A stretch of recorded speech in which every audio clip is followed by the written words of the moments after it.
తీవ్ర నిరసనలు వ్యక్తమవుతున్న bauxite తవ్వకాలపై AP ప్రభుత్వం వెనుకడుగు వేసింది. విజయవాడలో సుదీర్ఘంగా సాగిన మంత్రివర్గ సమావేశంలో జీవోను తాత్కాలికంగా నిలిపివేస్తూ నిర్ణయం తీసుకున్నారు. ఇసుక విధానంలో మార్పులపై క్లారిటీ రాలేదు.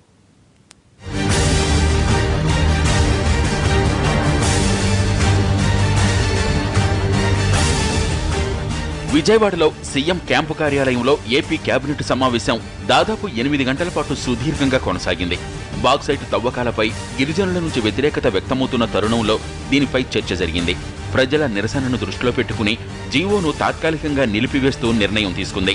గిరిజనుల అభిప్రాయాలు తెలుసుకున్న తరువాతే తదుపరి నిర్ణయం ఉంటుందని ప్రకటించింది. ముఖ్యమంత్రికి తెలియకుండానే అటవీ అధికారులు జీవో ఇచ్చినట్లు మంత్రులు చెబుతున్నారు.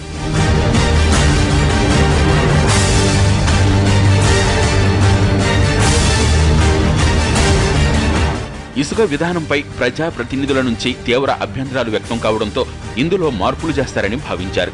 అయితే దానిపై చర్చ జరిగినా నిర్ణయం వాయిదా పడింది. 25,000 మంది చేనేత కార్మికులకు 120 కోట్ల రుణమాఫీ చేయటం, కొత్తగా 4 లక్షల విద్యుత్ కనెక్షన్లు, 20 లక్షల గ్యాస్ కనెక్షన్లు, 28 లక్షల మందికి రేషన్ కార్డులు ఇవ్వాలని కేబినెట్ నిర్ణయించింది. అటు పోర్టులను అభివృద్ధి చేయడంలో భాగంగా మారిటైమ్ బోర్డును ఏర్పాటు చేసింది.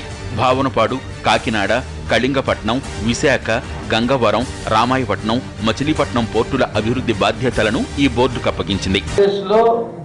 ఏ రాష్ట్రానికి లేనంత 974 కిలోమీటర్ల సముద్ర తీర ప్రాంతం ఉంది. ఇంతవరకు పోర్టు పాలసీ లేదు. గుజరాత్, మహారాష్ట్రలో ఉండే పోర్టు పాలసీని చూసుకొని దీని ద్వారా ఎగ్జిస్టింగ్ పోర్ట్స్, న్యూ పోర్ట్స్ ను ఏ విధంగా డెవలప్ చేయాలి అనే దానికి విధి విధానాలు రూపొందించడానికి ఏపీ మ్యారిటైమ్ బోర్డు ఏర్పాటు చేయడం జరిగింది. ఏపీ మ్యారిటైమ్ బోర్డు ఏర్పాటుకు కేబినెట్ అనుమతించింది. AP maritime board. విశాఖ మెట్రోకు 1100 కోట్ల DPR కు కేబినెట్ ఆమోదం తెలిపింది. ఇక రాష్ట్ర వ్యాప్తంగా ప్రతి ప్రభుత్వ ఆసుపత్రిలో ఉచిత వ్యాధి నిర్ధారణ పరీక్షలు నిర్వహించడంతో పాటు గర్భిణీల కోసం ప్రత్యేక 102 కాల్ సెంటర్ ఏర్పాటు, 104లో పూర్తి స్థాయిలో వైద్య సిబ్బంది నియమించాలని నిర్ణయించింది. తెల్ల రేషన్ కార్డుల స్థానంలో పసుపు రేషన్ కార్డులు ఇచ్చే అంశం కూడా కేబినెట్లో ప్రస్తావనకొచ్చింది.